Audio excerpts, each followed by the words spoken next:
नगर एवं ग्रामीण क्षेत्र की शिक्षण संस्थाओं में पूर्व राष्ट्रपति डॉक्टर सर्वपल्ली राधाकृष्णन के जन्मदिवस को शिक्षक दिवस बतौर श्रद्धा भाव के साथ मनाया गया। मदरसे की बालिकाओं ने भी शिक्षकों को स्मृति चिन्ह एवं ग्रीटिंग कार्ड्स देकर उनका सम्मान किया। जमीयतुस सालिहातुत तैयबात पब्लिक हाई स्कूल में भारत के पूर्व राष्ट्रपति डॉक्टर सर्वपल्ली राधाकृष्णन के जन्मदिवस पर स्कूल की छात्राओं ने उनके जन्मदिन को शिक्षक दिवस के रूप में मनाया। इस अवसर पर उन्होंने स्कूल के अध्यापकों को ग्रीटिंग कार्ड्स देकर बधाई दी। स्कूल प्रबंधक मौलाना तैयब कासिमी ने बच्चों को शिक्षक दिवस क्यों मनाया जाता है संबंधित जानकारी दी। इस अवसर पर स्कूल प्रधानाचार्य मुसरत बेगम, गुलजार खान, मौलाना इकराम, शिक्षक राशिद, रोहाना, मोमिना, अलीना, अलीशा, अर्शी, सदफ आदि उपस्थित रहे। आइए देखते हैं ये रिपोर्ट झिंझाना से प्रेमचंद वर्मा के साथ। लेकिन ये दिन क्यों मनाया जाता है, किसकी याद में मनाया जाता है, इब्तिदा इसकी स्टार्टिंग कहाँ से हुई, इसका आम तौर पे स्कूलों में या जामियात में या मदरसों में या कॉलेजों में बच्चों को स्टूडेंट्स को और तलबा को बहुत कम मालूम होता है कि इसके मनाने की स्टार्टिंग कहाँ से हुई और इसकी इब्तिदा जो है वो कहाँ से हुई। तो मैं आपके लिए बतला दूं, आपकी इत्तला के लिए, कि हमारे मुल्क हिंदुस्तान के अंदर जो है बाकायदा जमहूरियत लागू है, जमहूरियत का निफाज है। हमारे मुल्क हिंदुस्तान के अंदर जब ये मुल्क आज़ाद हो गया, इस मुल्क को आज़ादी हासिल हो गई हमारे उलमा की कुर्बानियों के बाद और हमारे बिरादरान वतन की कुर्बानियों के बाद, जब यहाँ बाकायदा जमहूरियत का निफाज हुआ, जमहूरियत यहाँ लागू हुई, तो हमारे देश में बाकायदा सरकारी तौर पर जो मुल्क में पहला मकाम रखता है शहरी होने के नाते, वो सदर जमहूरिया होता है, जिसको हिंदी में राष्ट्रपति भी कहा जाता है। क्या कहते हैं? राष्ट्रपति। तो हमारे मुल्क हिंदुस्तान के अंदर हमारे सदर जमहूरिया गुजरे हैं डॉक्टर सर्वपल्ली राधाकृष्णन। इनका जो जन्म था वो जन्म तो इनका दरअसल 5 सितंबर 1888 ईस्वी को हुआ था। कौन सी तारीख में? 5 सितंबर 1888 ईस्वी को इनका जन्म, इनकी पैदाइश का दिन। इनको इस मुल्क का 1953 में बाकायदा जो सबसे बड़ा अवार्ड होता है हमारे देश का, हमारे मुल्क का, जिसको हम भारत रत्न के नाम से जानते हैं। इसके नाम से? भारत रत्न के नाम से, जो आज भी बाकायदा हर साल सरकारी तकरीब मुनाकिद होती है और जो भी हमारे मुल्क के राष्ट्रपति होते हैं, सदर जमहूरिया होते हैं, वो देश के बहुत मखसूस लोगों को, जिन्होंने इस देश के अंदर कोई बड़ा किरदार अदा किया है, कोई बड़ा काम, बड़ा अहम रूल अंजाम दिया है, उसको उस अवार्ड से नवाजा जाता है, जिसको हम भारत रत्न कहते हैं। क्या कहते हैं? भारत रत्न। तो इनको डॉक्टर सर्वपल्ली राधाकृष्णन जी जो थे, जिनकी पैदाइश 5 सितंबर 1888 ईस्वी को हुई थी, इनको 1953 में भारत रत्न से नवाजा गया। कैसे नवाजा गया? भारत रत्न से। ये हमारी गवर्नमेंट की तरफ से, उस वक्त के सदर जमहूरिया की तरफ से उनको बाकायदा ये अवार्ड दिया गया। उसके बाद वो 1962 में जब बाकायदा इस देश के राष्ट्रपति बने, क्या बने? राष्ट्रपति बने, सदर जमहूरिया बने, तो उनको उनके कुछ शागिर्द, उनके कुछ उस्ताद उनको मुबारकबाद देने के लिए जमा हुए और जमा होने के बाद उनसे काफी देर तक हमारे देश की जो राजधानी है दिल्ली, वहीं राष्ट्रपति भवन है बाकायदा, जिसमें हमारे मुल्क के राष्ट्रपति जी रहते हैं। सदर जमहूरिया जहाँ रहते हैं उसको हमारे यहाँ राष्ट्रपति भवन कहते हैं। तो वहां ये तकरीर मुनाकिद हुई। उनके कुछ खास शागिर्द, कुछ खास उस्ताद वहां काफी देर तक उनको मुबारकबाद देने के लिए बैठे रहे। तो काफी देर जब हो गई उनको बैठे बैठे, वो बड़े लायक शागिर्द थे वो, और उनके जो उस्ताद थे वो भी बड़े लायक थे। असातिज़ा को, जो उनके खास काबिल शागिर्द होते हैं, उस्तादों को खुद फख्र हासिल होता है, खुद वो लोग अपने लिए एजाज समझते हैं कि उनके शागिर्द, उनके स्टूडेंट्स वो इतने काबिल हैं। तो उन्होंने काफी देर तक उनसे बाकायदा बड़ी लंबी बातचीत की। उसके बाद उन्होंने मुझके सामने एक तजवीज रखी, और तजवीज ये रखी कि सर, ये जो आपकी पैदाइश का दिन है, जो आपकी जन्म तिथि है, जिस तारीख में आपकी पैदाइश हुई, क्योंकि आप एक बहुत काबिल इंसान हैं, आप बहुत काबिल जो है आदमी हैं, आप एक बहुत काबिल टीचर, बहुत काबिल उस्ताद हैं। आपके काबिलियत की बिना पे आपको भारत रत्न मिला 1953 में। इसके बाद आपकी काबिलियत की बिना पर यहाँ के प्रधानमंत्री ने आपको सदर जमहूरिया के लिए बाकायदा मुनासिब समझा, तो उन्होंने आपको सदर जमहूरिया की कुर्सी तक पहुंचाया। हम ये चाहते हैं कि आप जैसे काबिल आदमी के लिए हम कोई यादगार दिन बनाएं।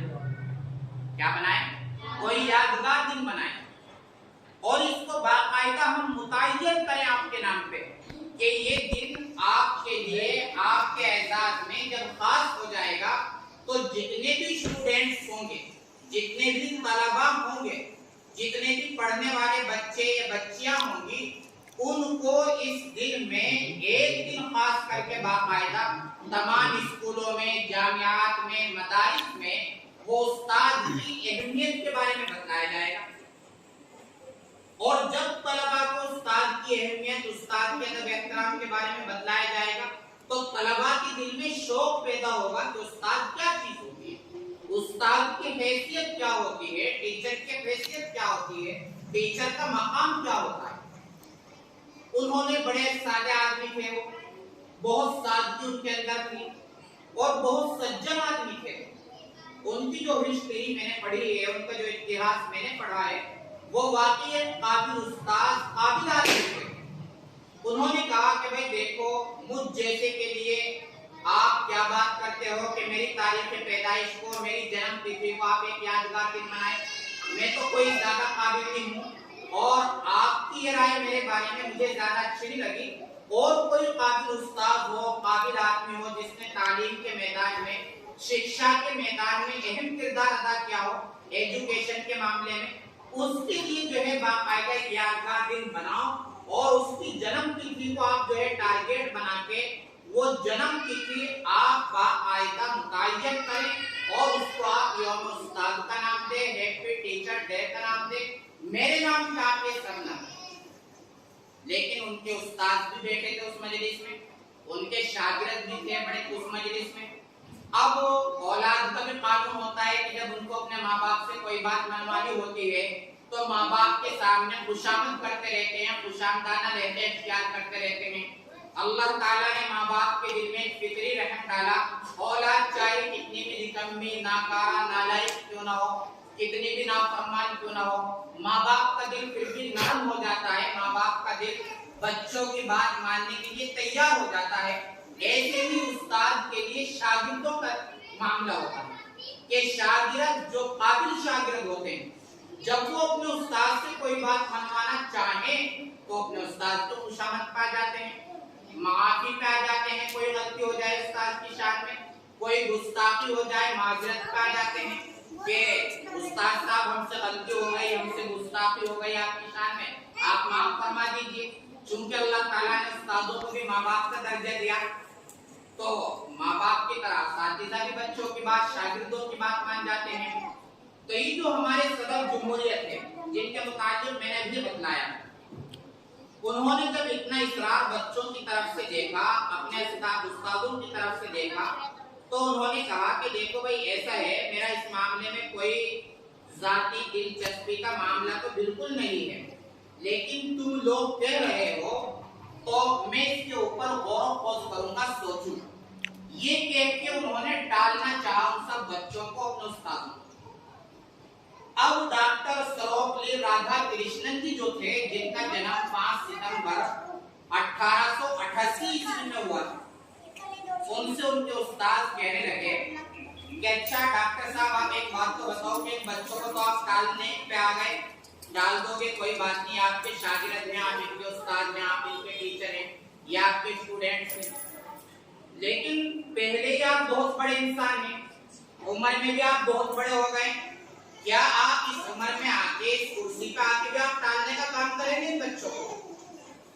जब उनके उस्ताद ने ये बात उनको कही उसी मजलिस में बैठे बैठे, तो डॉक्टर सरोपल्ली जी जो थे वो एकदम हंस पड़े, मुस्कुरा पड़े अपने उस्ताद की बात पे और कहने लगे कि अगर अच्छा आपकी भी राय यही है तो मैं प्रधानमंत्री जी को लिख देता हूँ, काबीना को लिख देता हूँ, वो बाकायदा इसका जो है प्रोजेक्ट बना के फाइल बना के तैयार करके मुझे देंगे, मैं उस पे साइन कर दूंगा, 5 सितंबर को यौम उस्ताद बना लिया। आई बात समझ? तो यहाँ से हैप्पी टीचर डे की इब्तिदा। ये मैंने आपकी नॉलेज के लिए आपके सामने बात रखी। उस्ताद क्या चीज होती है, उस्ताद की हैसियत क्या होती है, आपको सब मालूम ही है, लेकिन मैं गुजारिश करता हूँ रईस जामिया हज़रत वालिदा मोहतरम से कि चंद मिनट में वो अपने नसाए से हमें और आपको मुस्तफीज फरमाए। उसके बाद जामिया हज़रत की सेक्रेटरी भाई गुलजार खान वो भी आपके रूबरू होंगे, वो भी आपको कुछ नसीहत करेंगे। इसके बाद